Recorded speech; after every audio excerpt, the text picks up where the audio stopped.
Sir ఎప్పుడు కూడా మీడియాకి పోలీసులకి ఒక చిన్న సంఘర్షణ అనేది జరుగుతుంటుంది ఇష్యూస్ వచ్చినప్పుడు. వచ్చింది అబ్జర్వ్ చేస్తే మీకు ఎవరిది తప్పు అనిపిస్తుంది, ఎవరిది ఉప్పు అనిపిస్తుంది? దీంట్లో నిస్సంశయంగా ఎటువంటి ఆలోచన లేకుండా చెప్పాల్సిందే ఆ వార్తా సంస్థది 100% తప్పు. అనైతికం, తప్పు కూడా కదా, అనైతికం, చాలా ఘోరమైన నేరం కూడా అది. మామూలు శిక్షలు కూడా పనికిరానటువంటి నేరం అది.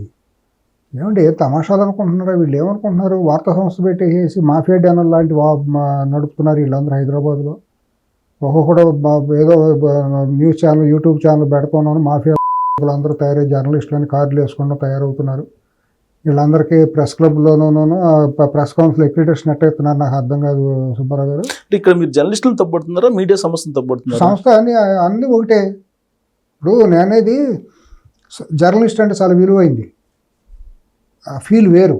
ఒక జర్నలిస్ట్కి ఇచ్చే గౌరవం నేను చిన్నప్పటి నుంచి నేను చూసినాను. ఒక జర్నలిస్ట్ వస్తా అంటే అక్కడ మంత్రులు కానీ ముఖ్యమంత్రి కానీ వాళ్ళందరినీ పిలిచి వాళ్ళతో మాట్లాడినప్పుడు నేను కూడా జర్నలిస్ట్ అయితే బాగుంటుందేమో అనిపించిన ఫీలింగ్లో నేను పెరిగినాను, చూసి ఆ వాతావరణం చూసి. వాళ్ళు ఏ రోజు లక్ష్మణ రేఖలు దాటినాడు కాదు జర్నలిస్టులు. చాలా హుందాగా ఉండేవారు, ఎక్కడ పైరువీలు చేయటం వాళ్ళు ఎరగరు, చాలా నిజాయితీగా నిబద్ధతగా ఉండేవాళ్ళు. జర్నలిస్ట్ అంటే అర్థమేంటి సుబ్బారావు గారు? మీరు జర్నలిస్ట్గా 40 ఏళ్ళలో దరిదాపు అనుభవం ఉంది కదా, 30 ఏళ్ళు పైచీలకు. జర్నలిస్ట్ అంటే అర్థమేంటి చెప్పండి అసలు? క్షేత్రస్థాయిలో ఉండి ప్రజా పాలకులకి, ప్రతిపక్ష పార్టీలకి, ప్రజల గొంతు వినిపించాలి, ప్రతిపక్షంగా ఉండాలి. అసలు మాకు చెప్పింది ఏంటంటే జర్నలిజం కాలేజీలో చేస్తే న్యూస్ కాదంట, చేయటానికే ఉంటారు ఎగ్జిక్యూటివ్ సిస్టమ్ కానీ లేదంటే పొలిటీషియన్, చెయ్యకపోతే న్యూస్ అనేవాళ్ళు. ఇప్పుడు న్యూస్ వండి వార్చేదండి, వాళ్ళ వార్తలన్నీ వండి వార్చడమే కానీ అసలు ప్రజల్లో జరుగుతున్న ఘటనని రిపోర్టింగ్ ఎక్కడా లేదు సుబ్బారావు గారు, మీకు తెలిసే ఉంటుంది. రిపోర్టింగ్ ఎప్పుడో చచ్చిపోయింది. ఇప్పుడు అంతా కల్పన కథలు, అంతా కుక్కుడు స్టోరీలు అంతా చేయటం, డస్క్లో కూర్చోవటం, క్యారెక్టర్ అసాసినేషన్ చేసే వార్తలు చేయటం, బ్లాక్మెయిల్ వార్తలు తయారు చేయటం, రియల్ ఎస్టేట్ దందాలు చేయటం, బిల్డర్ల దగ్గరికి, రియల్ ఎస్టేట్ వాళ్ళ దగ్గరికి, లేకపోతే ఎఫ్లూయెన్స్ కలుషితాలు వస్తున్నాయని ఫార్మా కంపెనీల దగ్గరికి, ఒకటే ఉంది, అందరి దగ్గరికి వెళ్ళటం, బెదిరింపులు, బ్లాక్మెయిల్. ఇది జర్నలిస్టులు చేస్తారనుకుంటున్నారు? 100%. జర్నలిస్ట్ నేను చేయను సార్, నా వల్ల కాదు అని అంటే మేనేజ్మెంట్ సంస్థ నడపలేడు. వాడు పెట్టింది దొంగ డబ్బుతో పెడుతున్నారు. వాళ్ళు పెట్టే సంస్థలన్నీ కూడా 190 సంస్థలు 100 అంటే కొద్ది బాగాది కాబట్టి నేను 10% లెవరేజ్ తీసుకుంటున్నాను.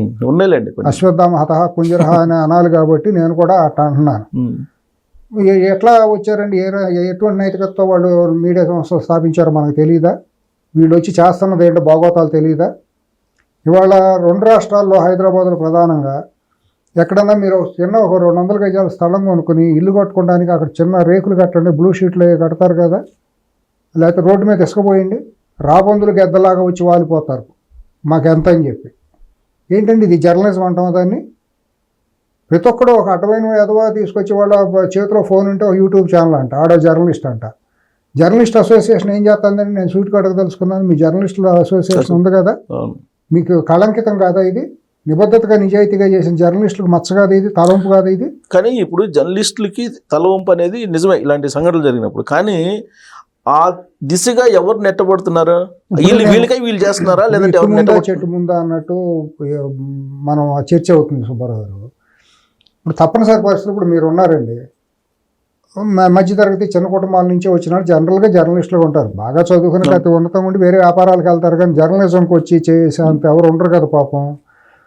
వాళ్ళు ప్యాషన్తో వస్తారు. కొంతమంది మాస్ కమ్యూనికేషన్లో పీజీలు చేసి, మాస్టర్స్ చేసి, జర్నలిజాన్ని ఒక ప్యాషన్గా తీసుకుని డెడికేటెడ్గా చేసేవాళ్ళు చాలామంది ఉన్నారు. వాళ్ళు ఎప్పుడు కూడా రిపోర్టింగ్లోనే వాళ్ళ నిబద్ధత, వాళ్ళ గొప్పతనం తెలిసిపోతూ ఉంటుంది ఒక వార్త చెప్పేటప్పుడు. కానీ అటువంటిది వాళ్ళు చూడలేకపోతున్నాం. ఢిల్లీ నుంచి గల్లీ వరకు కూడా అటువంటి రిపోర్టర్లు మనం చూడలేకపోతున్నాం. అటువంటి రిపోర్టింగ్ చేసే వాళ్ళకి వాళ్ళ స్థానం లేదు, మీరు అన్నట్టు తీసుకోరు. ఇవాళ బ్రతుకు తెరువు కోసం తప్పదు కదా. ఇప్పుడు మొగాడి పుట్టిన తర్వాత పిల్లల్ని పోషించుకోవాలి కదండి. మరి తెలిసింది 30 ఏళ్ళ క్రితం జర్నలిజంకి వచ్చిన తర్వాత వాళ్ళు గొప్పకుని వెళ్ళి వేరే వ్యాపారం చేసుకోలేరు కదా, ఆర్థిక వనరులు తక్కువ, లేదా ఎక్కడికన్నా వెళ్ళి పిఆర్ఓలుగా పనిచేసుకోవాలి. ఆ కంపెనీల వాళ్ళు ఏం చేస్తారు, మీకున్న పరిచయాలను ఎక్స్ట్రాక్ట్ చేసుకుని మీకున్న గతంలో జర్నలిస్టుగా ఉన్న పేరుతో ఉన్న పరిచయాలతో మీరు ఏమైనా ఉపయోగపడతారని మిమ్మల్ని పైరవీకారులుగా మార్చుకుంటారు. ఇవాళ చాలామంది గతంలో చేసిన జర్నలిస్టులు వాళ్ళు పెద్ద పెద్ద కంపెనీలకు పిఆర్ఓలుగా తయారై పైరవీకారులుగా చేస్తున్నారు. అంతమించి ఉంది, సింపుల్గా మాట్లాడితే పైరవీకారులు చేస్తుంది, లైజనింగ్ అంటున్నారు, పైరవీకారులుగా పనిగా చేస్తున్నారు. కొంతమంది ఏంటంటే తప్పనిసరి పరిస్థితుల్లో పిల్లల్ని పోషించుకోవాలి, వేరే గత్యంతరం లేని పరిస్థితుల్లో మేనేజ్మెంట్ ఆదేశాలకి తలొగ్గి ఆత్మ వంచన చేసుకుంటా సగం దుఃఖాన్ని కడుపులో దిగమింగుకునే ఉద్యోగాలు చేస్తున్నారు. ఆత్మ నాకు తెలుసు, చాలా మంది మీరు చెప్పింది ఎగ్జాక్ట్ కరెక్ట్ అండి. కాకపోతే జర్నలిస్ట్ అనేవాడు ఉన్నటువంటి ప్లే గ్రౌండ్లోనే సమాజానికి న్యాయం చేయాలనుకుంటాడుగా. ఇప్పుడు ఇది జర్నలిజం, ఇది పక్కన పెడదాం సుబ్బారావు గారు. వాళ్ళు మీరు ప్రధానమైన న్యూస్ ఛానల్లో గత 15-20 ఏళ్ళుగా చూస్తే ఎన్ని వందల మంది జీవితాలు నాశనం చేశారో మీకు తెలియదా? జర్నలిజం బెడ్రూమ్లోకి వెళ్తుందా? మసాజ్ పార్లర్లో వెళ్ళేది జర్నలిజం అవుతుందా? నువ్వు పోలీస్ స్టేషన్లోకి వెళ్ళి పోలీసుని బెదిరించి అక్కడ దందాలు చేయటం జర్నలిజం అవుతుందా? ఏంటి జర్నలిజం అంటే అసలు బేసిక్ కామన్ సెన్స్ అర్థం తెలిసే వీళ్ళకి వాళ్ళ స్ట్రింగర్ జర్నలిస్ట్ అవుతాడా? స్ట్రింగర్ అనేవాడు ఏంటి, ఆ స్థాయి ఏంటి? జర్నలిస్ట్గా వాళ్ళు అక్కడ చేస్తున్న మాఫియా ముఠాలుగా మండలాల్లోనూ జిల్లాల్లో వాళ్ళు చేస్తున్న పనులు ఏంటి? ఇవన్నీ తప్పు కాదు, ఇవన్నీ సరిదిద్దాల్సింది ప్రెస్ కౌన్సిల్, ప్రెస్ మీ అసోసియేషన్ కాదా? ఎందుకు సమాచార శాఖ ఉంది కదా, సమాచార శాఖ తర్వాత ఉంది. ఇప్పుడు మీ అసోసియేషన్ ప్రెస్ ఉంది కదా, మీరు కట్టడి చేసుకోవాలి. తప్పులు జరుగుతున్నాయి, వాళ్ళకి మనం గుర్తింపు ఇవ్వద్దని మా వాళ్ళు పెడుతున్నారు. శిక్షణ తరగతులు పెడుతూనే ఉంటారు. శిక్షణ తరగతులు పెడుతున్నారు, భక్షణ తరగతులు పెడుతున్నారు, జనాలకు తెలియదు. బట్ అనైతికమైన జర్నలిజం పేరుతో అనైతికత మాత్రం విపరీతంగా పెరిగిపోయింది. నిన్న కాక మొన్న నేను మా విలేజ్ వెళ్తే అక్కడ పామర్లో 2 జర్నలిస్టులు వెళ్ళిపోయి బ్రాంచీ షాప్ మీద పడి కొట్టి రౌడీజం చేయటం. ఉన్నాయి కొన్ని కేసులు కూడా పెట్టారుగా, కేసులు కూడా పెట్టారు కదా. దుర్మార్గం ఇవన్నీ ఏమైపోయిందంటే కొన్ని చోట్ల సుబ్బారావు గారు ఇవన్నీ మనకు తెలిసినాయి. మాట్లాడితే కొద్దిగా కరవమంటే కప్ప కోపం, విడవమంటే పాము కోపం అన్నట్టు కొన్ని మీడియా సంస్థలు ఏం చేస్తున్నాయంటే వాళ్ళ ఇది ఇస్తారు, లోగో ఇస్తారు, మైకు. అవి ఇచ్చినందుకు నెలకే ఈ జీతం ఎవరు వీళ్ళు, నేను నీకు మైక్ ఇస్తాను, నా లోగో వాడుకున్నందుకు నువ్వు నెలకు నాకు ₹1,00,000 నీ ప్రాంతంలో వసూలు చేసి నాకు కట్టాలి అంటే నీ వార్త ఎటువంటి నైతికతమైన వార్తలు వస్తాయి మీకు తెలియదు ఏముంది. ఆ లోగో పట్టుకున్నాడు వెళ్ళిపోతాడు బ్రాంచీ షాపుల దగ్గరికి, రకరకాల వాళ్ళ దగ్గరికి వెళ్తాడు, దందాలు, లేకపోతే సంక్రాంతి పండుగ వచ్చింది అడ్వర్టైజ్మెంట్లు ఇవ్వండి అని వసూళ్ళు. ఇటువంటి అనైతికత తప్పించి నిజమైన జర్నలిజం ఎక్కడన్నా చూస్తున్నారు మీరు ఇవాళ? ఇప్పుడు మేజర్ భాగం మీరు చెప్పింది వాస్తవమే మీడియాలో. కాబట్టి ఇక్కడ మీడియా సంస్థ యాజమాన్యాలు ఏదైతే ఉన్నాయో పార్టీలకు అనుగుణంగా ఉన్నప్పుడు అసలు అక్కడ కదా చర్యలు తీసుకోవాల్సింది. ఎవరు తీసుకోవాలి?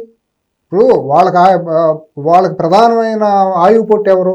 మేనేజ్మెంట్లకి రా మెటీరియల్ ఎవరు? మీరేగా, జర్నలిస్టులేగా. వాళ్ళు గడ్డి తినమంటే మీరు తింటారా? సింపుల్గా అడుగుతా.